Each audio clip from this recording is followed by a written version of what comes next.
Fate of the universe on the line. I want Iguodala. Kevin Durant. You know who I am. Curry, way downtown. Bang! Up for the layup. Oh, blocked by James. Is this the dagger? Taxation and luxury is the sound of the season. Should having homegrown stars be the reason? Weighted stars getting weighted contracts may swing the sway. No matter how shy the way, it's always with the #BallsBay NBA podcast, your favorite NBA podcast in an Indian accent. We are back at it again with episode 2 of the season. And if this is your first time joining us, please don't forget to like the podcast because we talk NBA every week. My name is Sachin, and in the association this week, Warriors owner Joe Lacobs talks about some of his gripes with the luxury taxation system. Zion Williamson's NOLA contract reveals some very strange details which would have bankrupted Sir Charles. And the logo Jerry West puts JJ Redick in his place for his plumbers and firemen comment. Speaking of legacy, I've got with me, as always, someone who's a social conservative and fiscally liberal person, someone who believes wholeheartedly in loyalty, and someone with a history of opposing the inheritance tax in India, my co-host, Vineet. What's up, man? What's up, Vineet? How are you doing? Is it Good, true good. that you hate the inheritance tax? Is that fact? I don't even know what tax it is. It's a tax, and your previous generations, they pass on wealth to the next generation, then the government takes a cut of that tax. In the US, it's a very famous tax which, like, the wealthy people have found a way around. So, I don't think I have to worry about it at this point. But what about your next generation? What about those estates in Kurg? They have to go to someone. But I don't know. I mean, I don't know I don't think there's any tax on that, as far as I know. How did you find out all about this? I was reading Free Economics one time, and they talked about very interesting way in how the inheritance tax affects wildlife sanctuaries. Yeah, I mean, you know how amazing in Free Economics is, right? Like, they take something from here and they're like, oh, but did you know it affects that? I mean, like, what? So that's how I found it. You guys, yeah. Vineet, since the end of the finals, I think, or since Kevin Durant announced his intentions of screwing around with owners and stuff, all we've been talking about is Kevin Durant. He's been, like, without doubt, the king of this offseason, even though all he did was, like, say just some things. Right? Then he's gone on to podcasts and talked about his preferences, gone on and, like, given us so much things to talk about. Right? We end up talking about his legacy. We end up talking about where he can go. We end up talking about which team is going to bankrupt themselves by trying to get him, bankrupt their future, all of that. So I think this episode we've decided to not talk about him much, even though we started off talking about him. But we're talking about how we are not going to talk about him. So Joe Lacobs, you know that I think last week or something, he talked about how it is sort of unfair that the Warriors, which are probably the last great team which has grown all its home stars together, like all of them together. Like, you had Tim Duncan before that, then OKC for 1 year where everyone there was, like, homegrown, and then maybe as long as Durant and Westbrook were together. Warriors from the beginning, Steph joined in, they had to throw out Monte Ellis, then Clay comes in, Draymond Green comes in, they get Iguodala from a trade from the Nuggets. But as we've always discussed, that there will come a time when you have to pay all these people separately. Now, Steph got this huge ass contract. I mean, well deserved, but, huge contract. Clay gets a huge contract, like 170 million, close to something like that. Now, Draymond Green's turn is coming up, and he's like, he wants a max contract. He's a champion. He's a defensive player of the year, all NBA, all star. All of those are tick marks on the, okay, more money. It's a little unfair. I mean, I would assume that it is a little unfair that they have not played that, like, they have, grown their people together. So the luxury tax seems like an unnecessary thing to be put onto them. Like, I mean, what do you think about that? What do you think about that comment? Is it fair on his, like, side to say such things? I mean, I think it's fair for him to say it. He doesn't want to pay the luxury tax. So I think that he has to make a decision, maybe, but not really. I mean, he's a billionaire, and the Warriors are worth what? Like, I read this thing, it was like $5 billion. No, when I think Steph came in, it was like 300 million or 400 million, and Oh, now it's like 10x or something like that.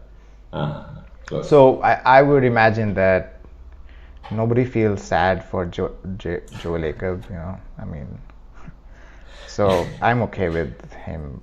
I mean, I'm okay with everything that's happening over there. I think some people feel like the Warriors have paid themselves to championships, which I don't think is necessarily true. But yes, they do have. They The definitely biggest have paid a lot of. payroll. Yeah, Yeah.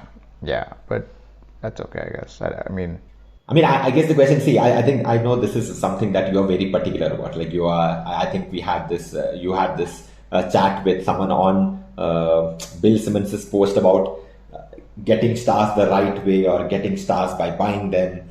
I thought that this would be something which you are like, aghast against. So like the NBA continues to say that when Durant made that move to Warriors, people were like, oh my God, how could he do this, blah, blah, blah. And we all sort of resonated with that opinion, right? But now we have a team which has all of its stars were drafted by them itself, like all of them, all the major stars, right? Like everyone who you are going to pay have been with the same team. They've not gone and come back. The bird rights, everything, all of them are still there. I would assume that, if the NBA is serious about like rewarding teams which are like developing players, and if they're doing it through the draft, that's amazing. Like I would assume that is probably the right way. I would have thought that you would say something to the effect of, yeah, though this is unfair. Like if they've all grown in the same place, they've all been with the same team, so they should get a special cap exception as well. But apparently that's not the case. no, I mean, no, I don't think so. I think that, I mean, the only other team that I can think of is maybe like the Spurs, but well, I mean, there's no other team that had 3 homegrown stars that won multiple championships together. Yeah, but I don't think accolade-wise, I don't think Manu Ginobili and Tony Parker were at the same level as like individual. I mean, personal accolade-wise, Ginobili and Tony Parker are not. I mean, Tony Parker is a Finals MVP. I think All-Star also multiple times, but not as multiples as Clay and Draymond. Draymond Green is a multiple Defensive Player of the Year, which is like one of the big awards. One time, I think one time is a defensive player. Not 2 times. I thought 2 times. We will fact check this. But yeah, okay. So that's not a thing that you're. I mean.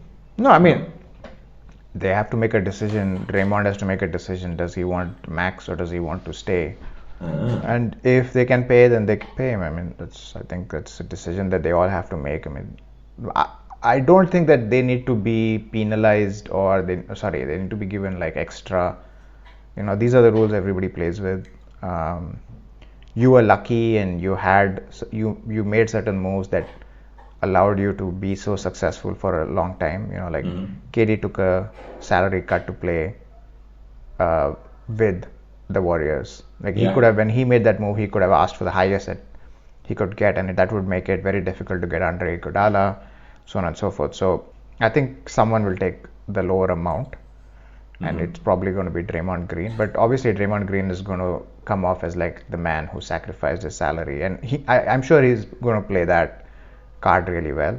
I think that's very, very interesting. I think this is one more, again, in my head, those bells are ringing. Like, Draymond is just doing this. He knows that they are not going to, go over the limit just to re-sign Draymond Green back. I mean, even though I think Steph has said it publicly that in his head, the 3 of them come together as a package. Like, you have Steph, you have Clay, means you get Dray with it, but like they want to be together. So, and Steph, obviously, like they'll do whatever Steph says, but the luxury tax, if you know about how the luxury tax is done, right? Like there's a soft cap to the league, as in every team can spend X amount of money building its roster.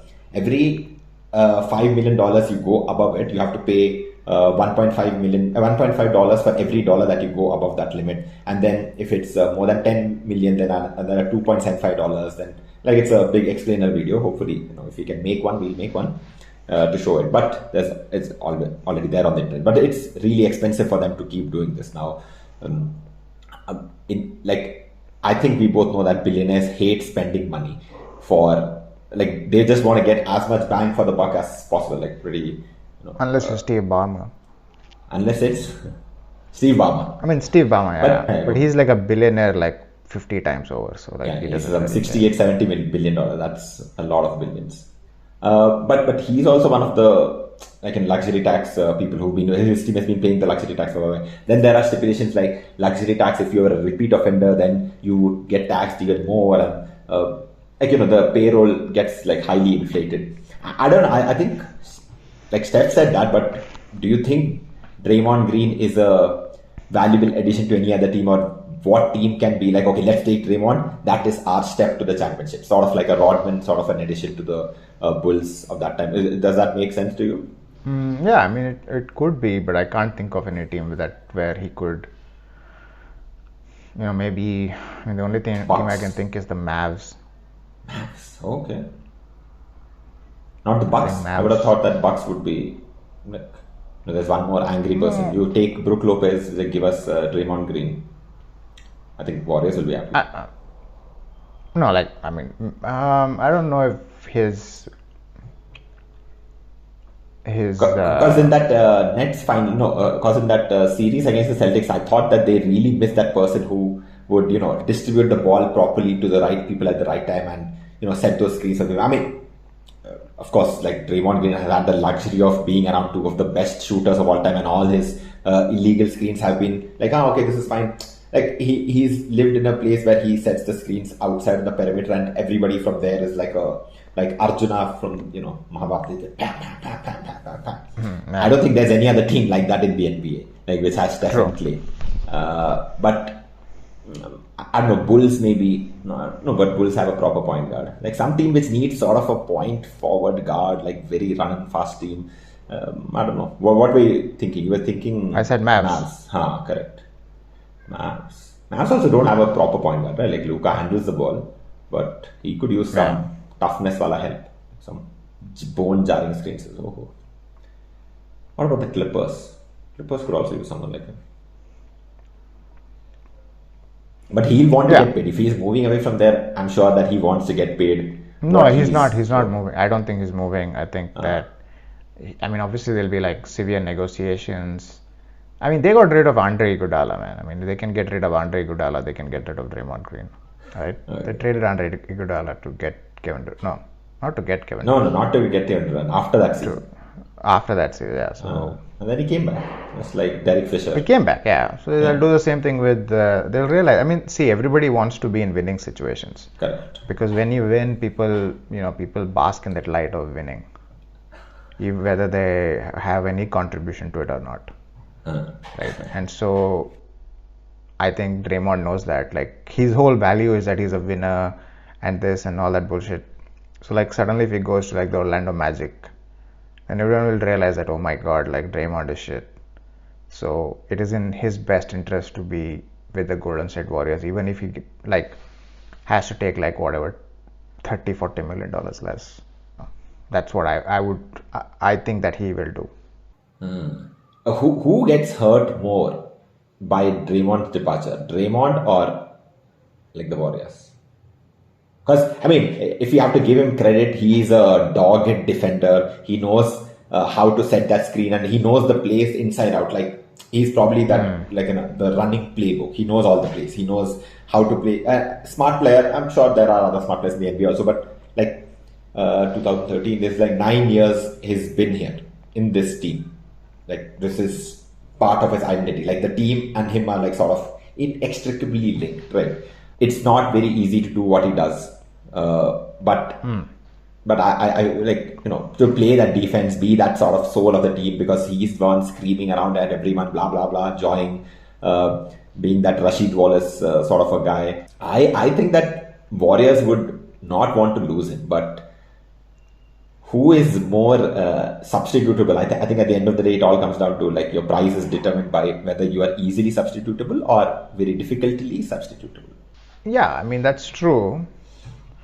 I don't know. I mean, I think that the Warriors will make a decision on whether like they still have a championship window or they don't have a championship window. Mm-hmm. Like will they be able to create a championship window like 3-4 years down the line with Draymond Green or without Draymond Green.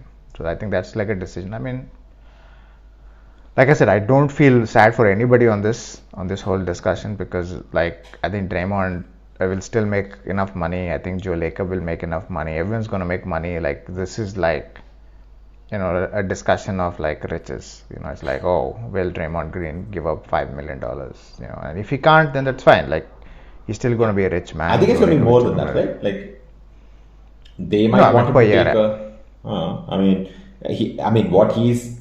what he's worth technically according to his accolades and what year of the market he's drafted with the same team, signing with the same team again. I think it'll be closer to the 175. They can give him a 4-year deal or a 5-year deal, but 5-year deal means you are talking of a 35, 36-year-old Draymond Green, which that's what. So they have to look at it as is the window for another championship now, or is it, if Steph and Clay are there, and they sort of evolve like the Spurs, like is Jordan Poole and Kuminga Wiggins, are they like the torchbearers for the next 4 years with Steph and Clay sort of doing what they do, or is there still a window for Dray, Clay, and Steph?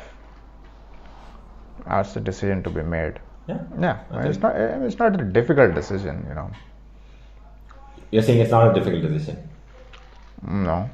Okay. You think the Warriors window is still open, right? I mean, I think it's still open. I mean, they're still one of the top teams. I mean, not definite favorites for me to win the ring, but they're still like a healthy them is good against a lot of unhealthy superstars. Like I just think that the most obvious thing is that he's going to take a pay cut. I think that's 99% the probability. Okay. Yeah. So what he's going around saying that I want the max and all that, you think is just like talk? He just wants to be in the news because he's gone on record and said that I want the max contract. I want. Yeah, who will say I don't want the max? Only people like Dirk and all will say no. I will take a salary cut for the team. No one obviously Draymond doesn't belong in that category of people. I mean, he has to say what he has to say. Like I don't know if. And even if he gets the money, I think I don't feel sorry for Joe Lacobs. Like he's made so much money with the Warriors. It's ridiculous. Or they could always cut like a back-end deal with Draymond and say, okay, we'll keep you on our rosters as a commentator for like 10 years, after you retire or some shit like that. You think people do that? I've always wondered if that is something that happens, and how does the league make sure it doesn't happen? Yeah, they do it. I mean, I'm pretty sure Mark Cuban and Dirk had some back-ended contract. I don't know if Timmy had it, but of all the superstars that I know that actually took a pay cut was Dirk and Timmy. Then who else took a pay cut? I mean, LeBron. And LeBron basically runs the Lakers now because of the pay cut he took. Have you ever taken a pay cut? As a person? I've never had a salary. So you never had a salary. So pay cut is. I mean, I've never had a salary that was high enough to take a pay cut. That's my point. It was already cut. But I get minimum salary in Luxembourg, so I can't even take less than what I take. It is illegal. But startup people also might have this dilemma, right? Where you guys must also be constantly thinking about, okay, am I valuing things correctly? Am I putting money in the right place? Or am I overvaluing some people? Sentiment is involved because you do have employees, right? You do pay them. Yes, I do pay them. And so has this ever happened with the employees? Okay, I think it's a little rough here, or this is what we are thinking, blah blah, something of that sort. It really depends. Honestly, that's what I said. It really depends on the employee, right? I usually hire for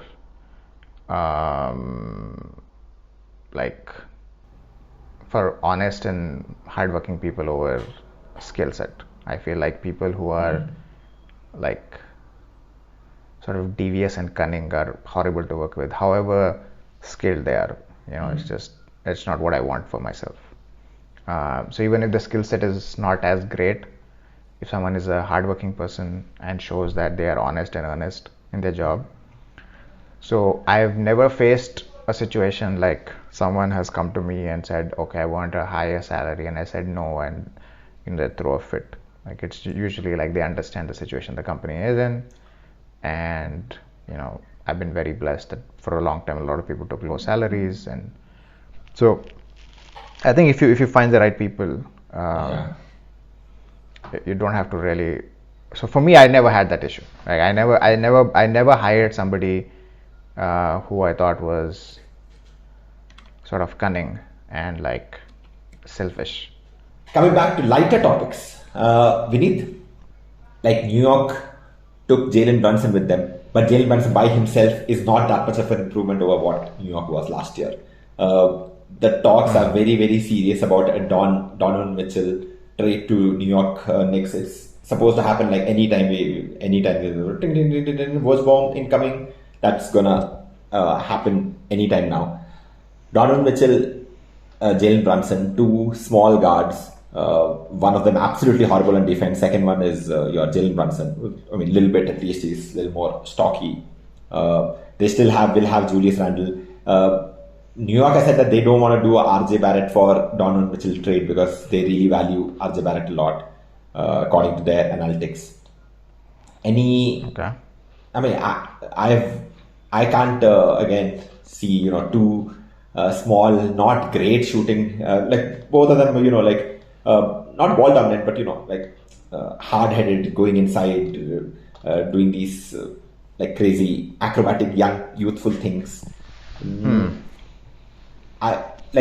Anyway, Jazz don't have Rudy Gobert anymore, so I don't see any way that they're going to keep Donovan Mitchell also. Donovan Mitchell also will understand that there's no way that this is like the season is going to be better than the last season, because I think you are a huge fan of the Utah Jazz, right? Like at least in the regular season, you've always taken them as one of the top 4 teams in the West, and for the last 4 years they have been very, very good. Like one season they were number 1 seed as well. Like, it's not like it's bad results, but I think they've given up the experiment.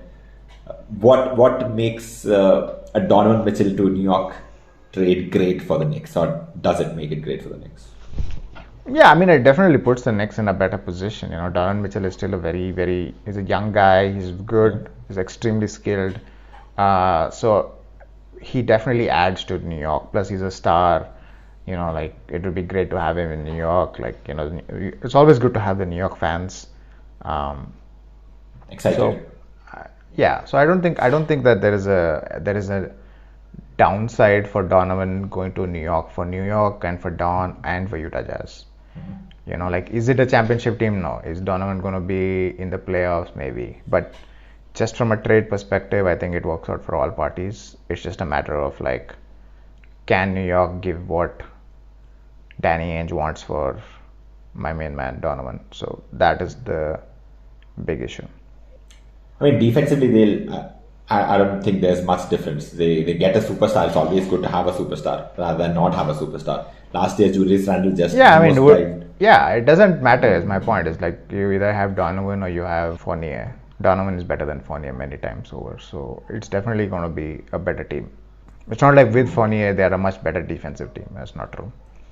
Oh yeah, I mean, but I feel that at least New York had that thing going for them where there was not much ego. Like I think last year probably should have humbled Julius Randle a little bit, because when the year before that, 6th man of the year, most improved player, whatever it was, he was like all-star. He was an all-star the year before that. Yeah. But no, people were like, oh my god, what a steal, what a great thing, blah blah blah. And then last year, like all across the board, he was dipping like terribly. So I've always felt that it's better to have a team where there is one proper superstar and then everyone else is sort of like understands that my place is not to go and argue with them. My place is not to demand the ball too much. But Donovan Mitchell is a ball hog. I mean, scores amazingly well. But he's a ball hog. I don't know if he's necessarily a ball hog. I just feel like that's how he plays. Like certain people. No, I mean a ball hog is like. I mean, I don't want to say the name because you'll get mad again. But it's like it's Kobe, right? Like Kobe is a ball hog. It's like even if there is a better shot to be taken, he won't do it. He'll go for it. I don't think Donovan is like he has the ball more because that's how he derives his offense, right? So that is very different. I feel like that's very different from a ball hog. I mean, who else? Like, I would say, like, Trae Young is kind of a ball hog. Okay. Russell Westbrook was kind of.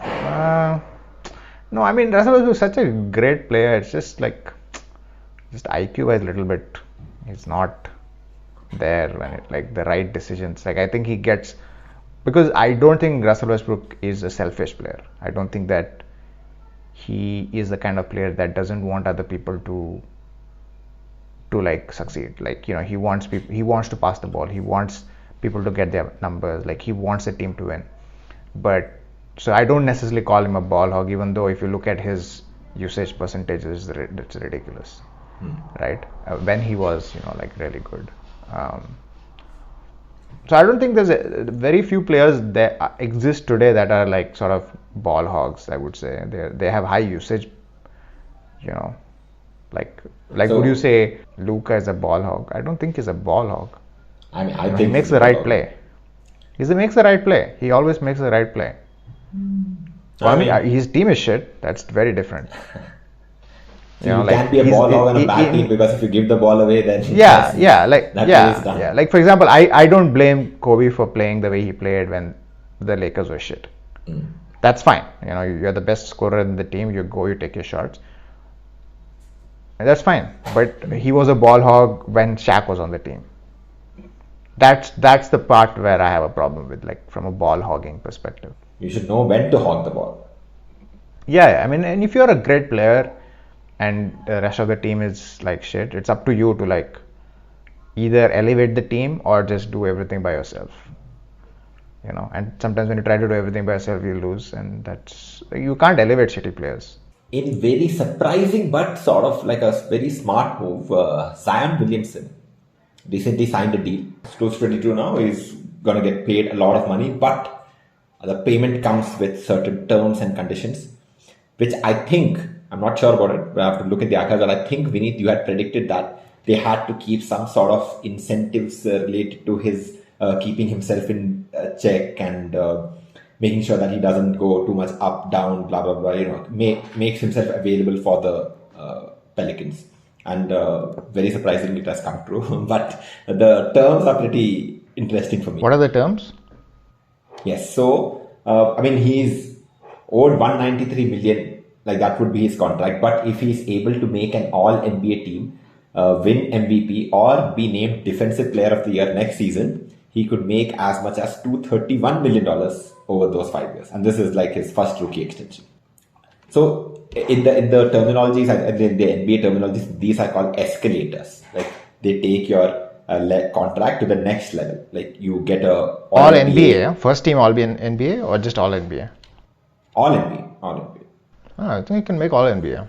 If he's really healthy, definitely all NBA. I can't see, like, wasn't Siakam all NBA last year? Third team, yeah, correct. Zion is better than Siakam. If he's healthy and if he's playing games and playing minutes, I mean, he's easy, like 25 points easy for him. 60%, like. All NBA. Okay, so if that happens, then you know. So like I was saying, these are called escalators in the terminology, which take your contract to the next level. But the interesting point is that they have put certain de-escalators. So the funnest part of this thing is that his body weight percentage, the sum of his body weight percentage and his body weight cannot exceed 295. 195. So, 295. Correct, 295. Yeah. 195. Yeah, sorry. 195, pretty easy. Even I will exceed that. 295. So at 280 pounds, he cannot have more than 15% body fat. So if it's if it increases, then the amount guaranteed goes down. This is called a de-escalator. So I think 280 pounds and like for an athlete like that, to such a raw athlete, I don't think his body fat percentage would be anything more than like 12%. Maybe it's like in the 10 to 12%. He looks like all muscle only. It doesn't look like he has much fat. Did you see that video of him just walking into a 360 dunk? Yeah. Just walked into it. It's ridiculous. I mean, Zion's a freak of nature, guys. I mean, like, let's just hope. I mean, I really hope he's healthy, and I hope he plays basketball. That's it. Like, I don't care. I mean, I'm very happy they put it in there. I don't think it matters. Like, I don't think he truly will care about it as much as he should. I hope he does, because if I was Zion, I would definitely take much better care of my body, because that's like a gift of God. Like that size, that speed, that jump, it's ridiculous. Yeah, absolutely. I mean, we see Ja Morant doing all these things, and when he lands, we are like, oh my God, are his knees okay? But Zion jumps, we are like, is the ground okay? Is everything okay with the ground? We need to make sure. So I think he played only one season at Duke before he registered for the draft. That season, he was weighing 285 pounds. So at that calculation, 285 pounds means he cannot have anything more than 10% body fat. So I don't know if Zion's body fat percentage is, first of all, right now, if it's 10, because he gained a lot of weight after he was sidelined last year. Reports were putting him at around 300 pounds, 310 pounds, which absolutely will not fly in the new contract.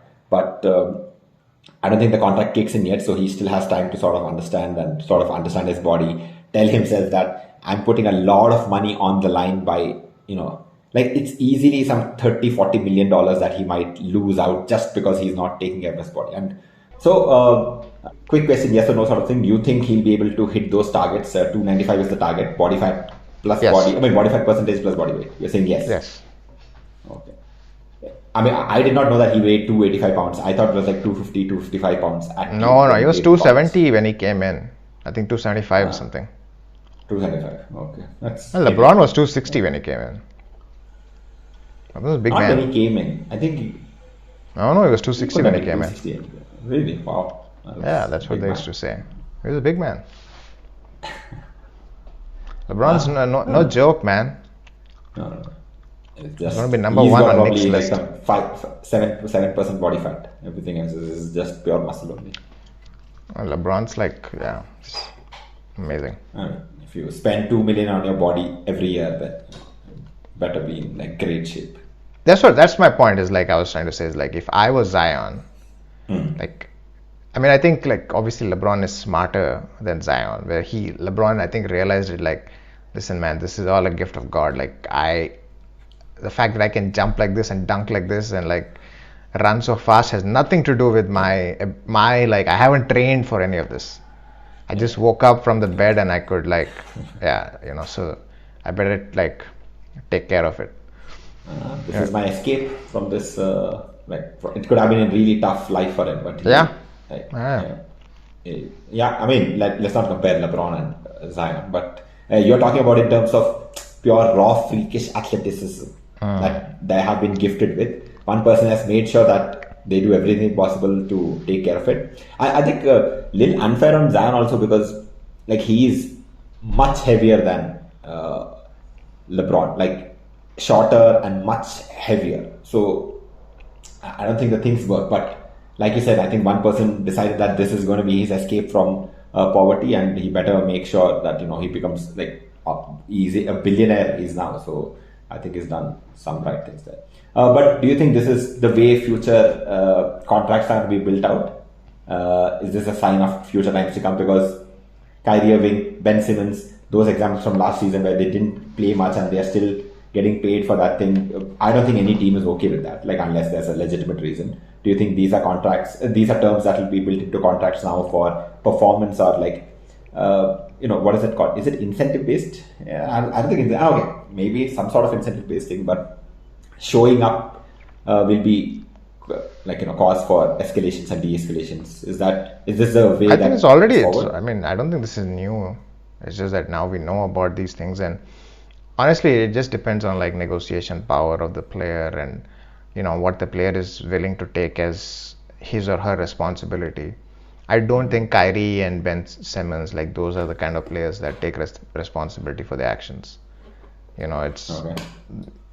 Certain people live in this whole like world of like, okay, whatever we do is right. It doesn't matter like what, and I mean, that's why I was very impressed with this thing with Zion, is because he took responsibility that, okay, if this team is putting their trust in me, I have to give something in return. I don't have to. I don't think if he wanted, he could have said, no, I'm not going to sign this contract. And some other team would have paid him a lot of money. So I think that's why I like that both parties like amicably came to this situation.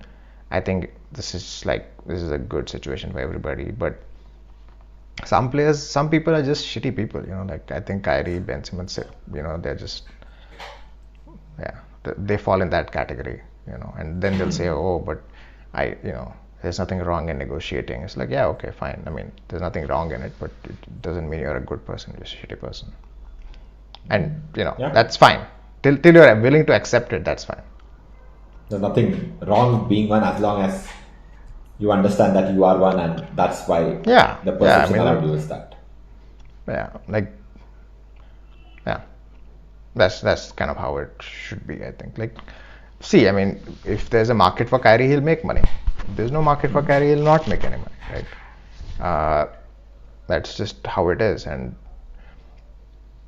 for him, I'm just trying to say, if just from the de-escalating part, if Nets come to him and say, okay, you know what, we'll re-sign you, but if you need to play these many games, right?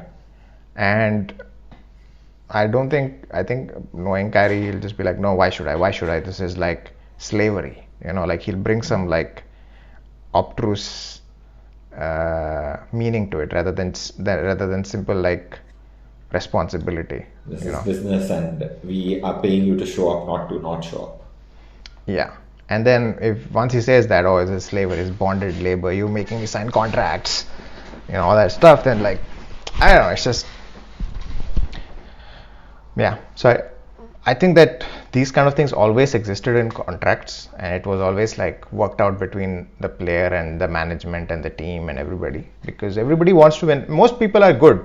There are certain shitty people that make every life shitty for everybody else, but most people are understanding. They're like, okay, fine, it makes sense. You're paying me $200 million. I can take care of my health. It's not such a big deal. So that's why that made me very happy to see that.